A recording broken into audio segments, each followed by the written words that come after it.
Keheningan yang tidak sementara, keheningan yang menandakan akhir, keheningan yang berkata tanpa sepatah kata pun terucap, "Ini sudah berakhir, aku sudah selesai, aku tak akan kembali."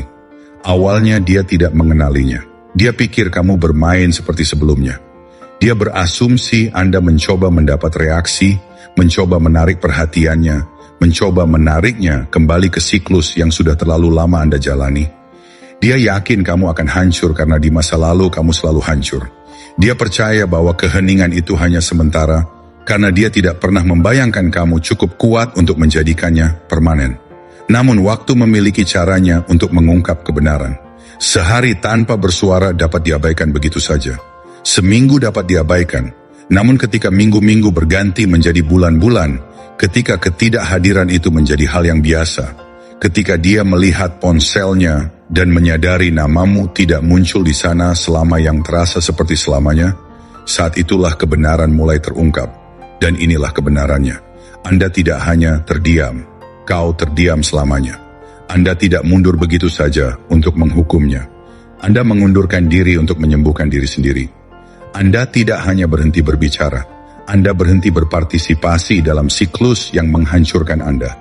Itulah yang membuat keheningan ini berbeda. Itu bukan strategi, itu bukan balas dendam, itu bukan tipuan, itu adalah pemulihan. Keheningan yang abadi membawa beban yang tidak pernah diduganya. Karena keheningan sementara dapat dijelaskan. Dia bisa menunggu, dia bisa berasumsi Anda akan kembali. Namun keheningan abadi ibarat pintu yang dibanting tertutup rapat. Itu jembatan yang terbakar. Itu adalah pernyataan yang dapat ia rasakan sampai ke tulang-tulangnya. Kamu tidak akan kembali. Inilah keheningan pemulihan yang tabah. Keheningan yang berakar pada martabat, pada disiplin, pada finalitas. Keheningan yang tidak mendambakan penutupan, karena memang itulah penutupannya. Keheningan yang tidak bermaksud menghukumnya, tetapi malah melepaskanmu. Dan ketika dia akhirnya menyadari bahwa keheningan ini tidak sementara, bahwa dia telah kehilanganmu bukan untuk saat ini, tetapi untuk selamanya, saat itulah pelajaran itu tiba. Itulah saatnya ketidakhadiranmu berubah dari strategi menjadi keabadian. Dan inilah paradoksnya. Anda bahkan tidak perlu dia menyadarinya, karena keheningan ini bukan untuknya. Ini untukmu. Itulah saatnya Anda berhenti hidup demi validasi orang lain, dan mulai hidup demi kedamaian Anda sendiri. Saudara-saudara, jika pesan ini selaras dengan Anda, berdirilah teguh bersama saya. Sukai video ini, subscribe Jalan Stoik, dan beri komentar di bawah jika Anda merasakan kekuatan memilih diam selamanya. Bersama-sama kita bangkit melampaui kebisingan.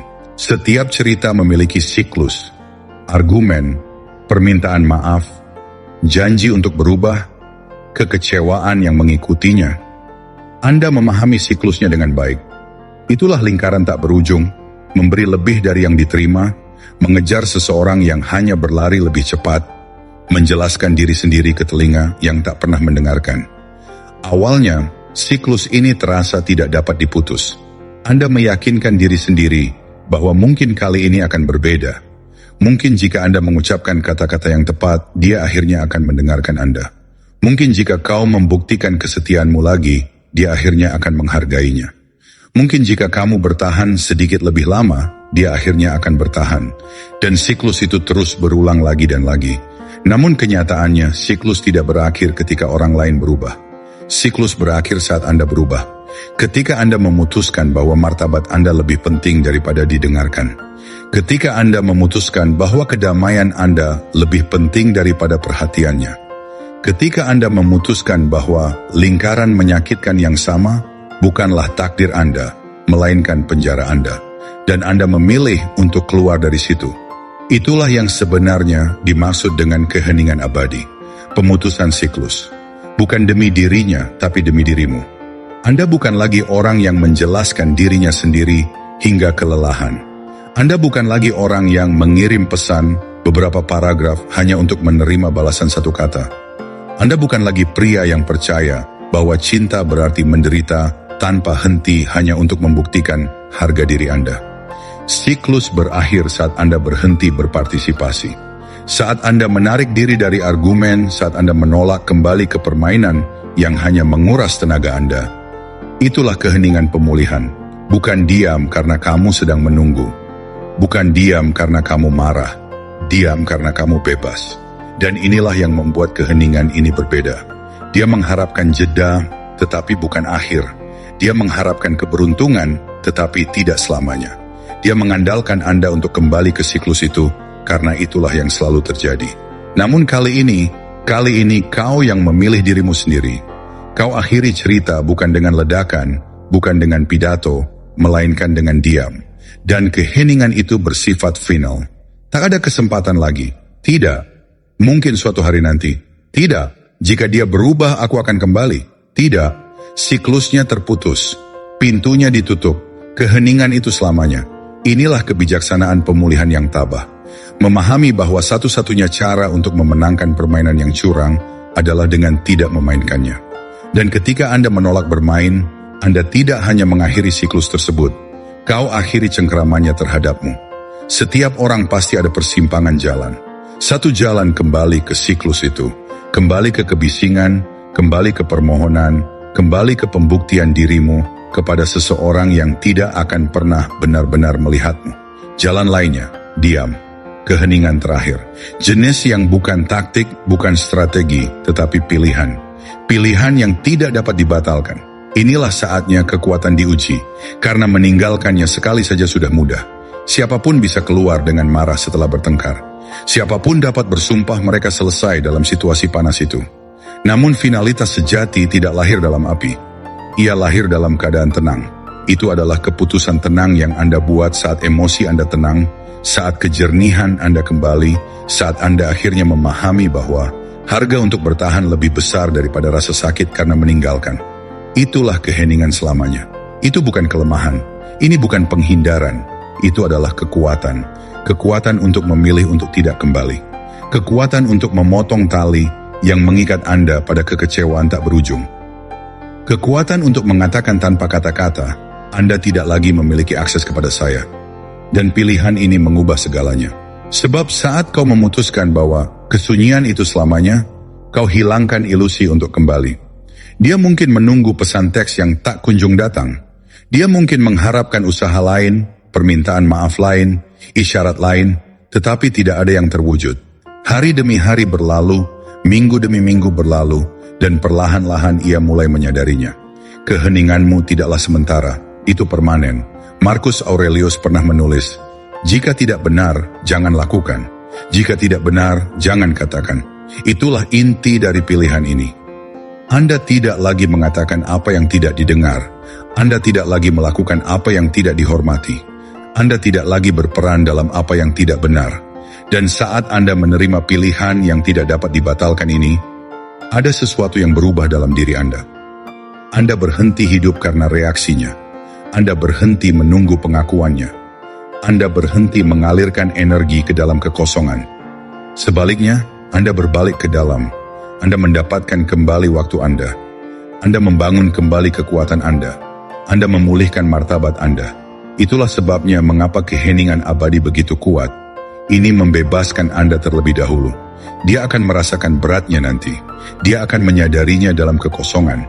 Tetapi Anda akan sudah berjalan di jalur pemulihan yang tak tersentuh, tak terhentikan, dan tak terbelenggu.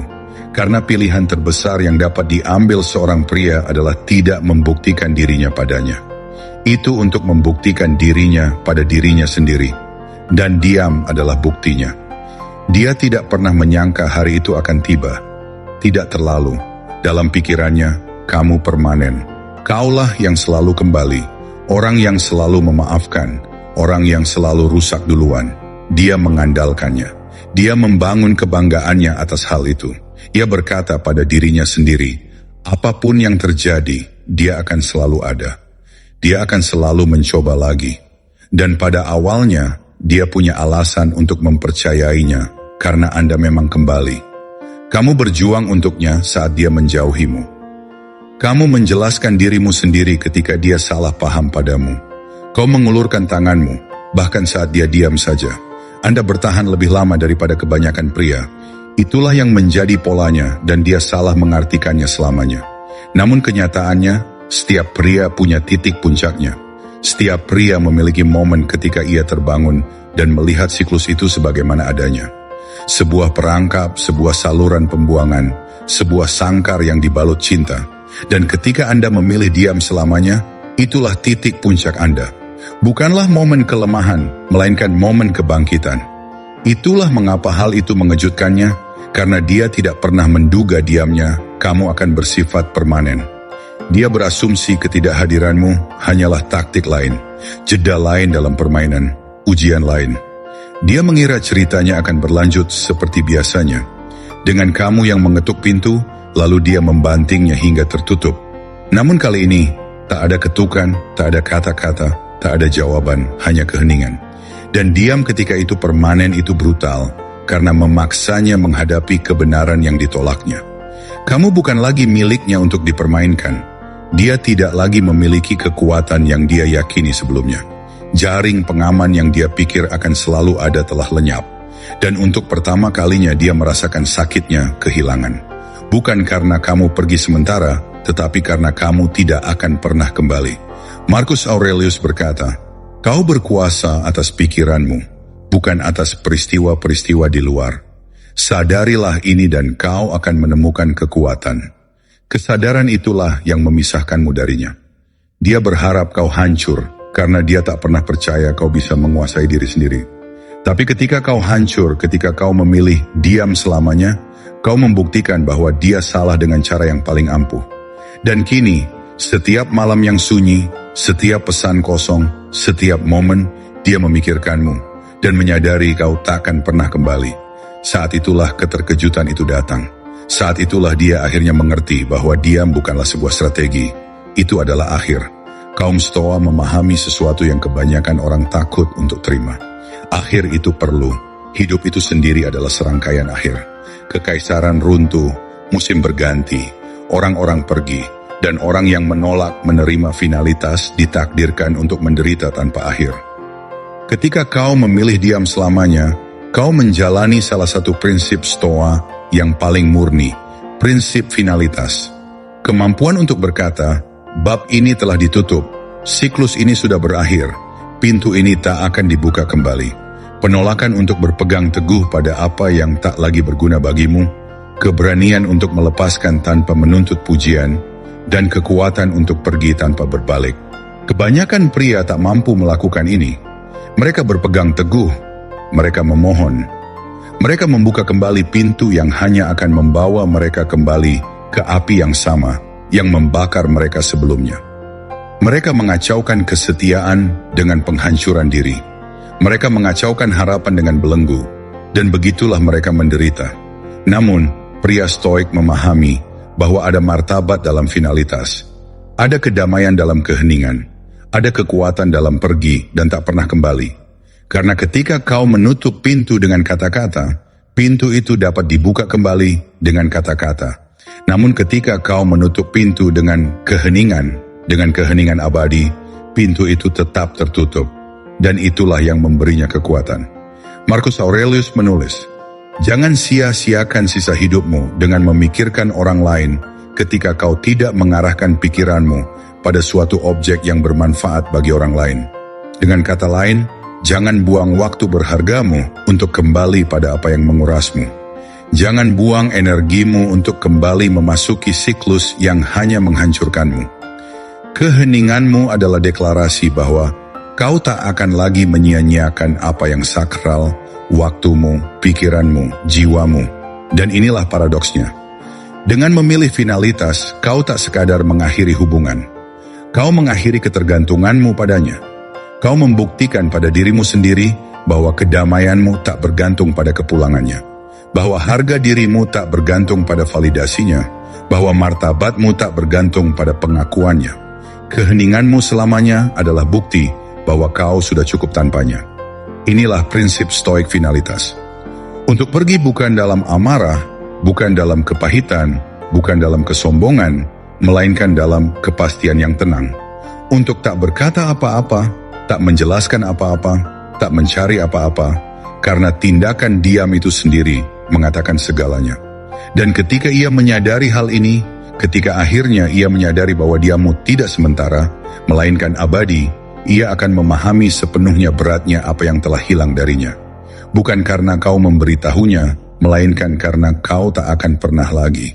Keheningan punya cara aneh untuk bertambah berat seiring waktu. Awalnya, ia menepisnya. Ia meyakinkan dirinya sendiri bahwa itu tak berarti apa-apa. Ia hanya bersikap dramatis. Ia akan kembali. Ia selalu kembali. Keyakinan itu melindunginya untuk sementara waktu. Namun keheningan abadi berbeda. Ia tak memudar. Ia semakin kuat. Semakin lama ia bertahan, semakin tak terbantahkan. Dan perlahan beban itu mulai menekannya. Ia menekan di pagi hari yang tenang ketika ia menggulir ponsel dan tak melihat namamu. Ia menekan di malam hari ketika ia ingat betapa mudahnya kau dulu meresponsnya, dan kini kau tak merespons sama sekali. Ia menekan dalam keheningan di antara pikirannya sendiri. Ketika kesadaran akhirnya berbisik, dia telah pergi, dan dia tak akan kembali. Itulah kekuatan keheningan. Ketika ia menjadi selamanya, ia berubah dari ketiadaan menjadi kehadiran. Kau tak lagi hadir secara fisik, namun kau menghantui pikirannya lebih dari sebelumnya. Kau berada di ruang kosong tempat kata-katamu pernah memenuhi udara. Kau berada dalam pertanyaan-pertanyaan yang tak terjawab. Kau berada dalam keraguan yang diam-diam meremehkan harga dirinya. Disinilah letak hukumannya. Bukan dalam kemarahan, bukan dalam balas dendam, melainkan dalam kesadaran yang tenang bahwa keheninganmu abadi, bahwa tak ada lagi kesempatan, bahwa ia tak dapat memanggilmu kembali ke dalam dirinya. Dunia hanya dengan jentikan jarinya. Jaring pengaman yang dulu ia anggap remeh telah lenyap selamanya. Dan inilah kebenarannya. Pikiran manusia membenci ketidakpastian. Ia mendambakan resolusi, penutupan, kejelasan. Namun keheningan abadi tak menawarkan semua itu. Ia hanya meninggalkan pertanyaan, dan pertanyaan tanpa jawaban bergema paling keras. Mengapa ia tak kembali?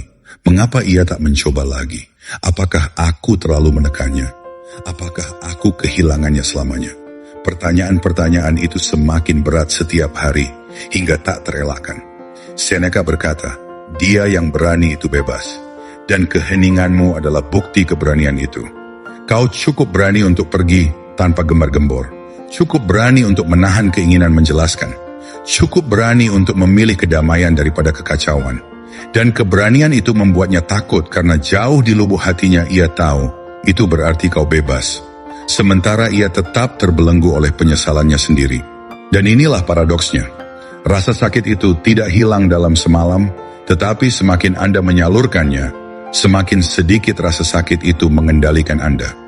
Apa yang tadinya terasa seperti rantai berubah menjadi api, dan api di tangan orang yang disiplin tidak akan membakar, tetapi menempa. Inilah mengapa pemulihan stoik begitu ampuh. Ia tidak menyangkal rasa sakit, ia memanfaatkannya. Ia tidak berpura-pura bahwa diam itu mudah. Itu membuktikan bahwa diam itu perlu. Karena hanya melalui rasa sakit kita belajar kekuatan.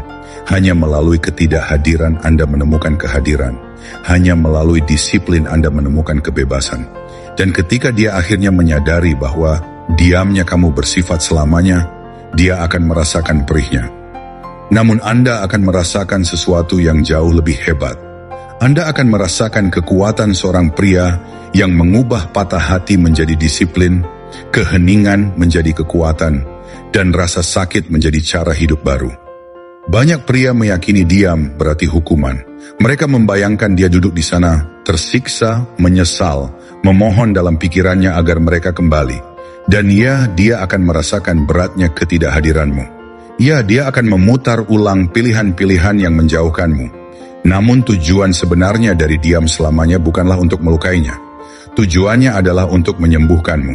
Karena kenyataannya, siklus itu tidak hanya menghancurkan hatimu, itu melemahkan semangatmu.